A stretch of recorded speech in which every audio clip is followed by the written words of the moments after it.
Isang nakakalungkot na balita dito sa 2 Division undisputed champion na Naoya Inoue dahil formal nang kinansela ng may-ari ng Saudi promotion na si Turki Al-Sheikh.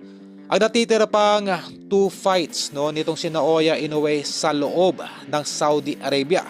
Well, ito ay dahil na rin sa hindi kaaya-ayang naging huling performance nitong si Naoya Inoue sa loob ng Saudi Arabia. Atin pong napag-alaman na meron na palang paunang agreement itong si Inoue at itong si Al-Sheikh na kung saan ay supposedly ay inanakaw dapat ito si Alan Picasso upang lalo mahayop ang laban kontra Nakatani. Isang hindi inasahang disappointment nga po ang kinahantungan ng nasabing laban na kung saan ay hindi man lang na knockdown nitong si Inoue ang patpatin na si Picasso. Ito ang main reason na nag-udyot dito kay Al-Sheikh na i-terminate na ang naturang kontrata dito kay Inoue.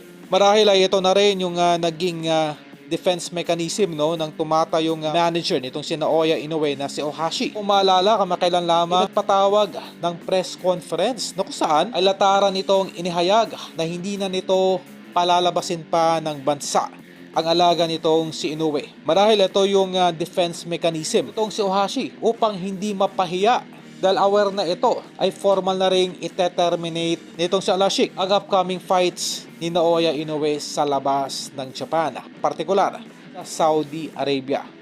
Kung mapapansin sa naging huling dalawang laban ni Naoya Inoue ay hindi may tatanggin na nawala na po ang kanyang knockout power kapag overdose ng pain reliever. At marahil ay ito na ngayon ang dinaranas na tumatanda ng si Inoue.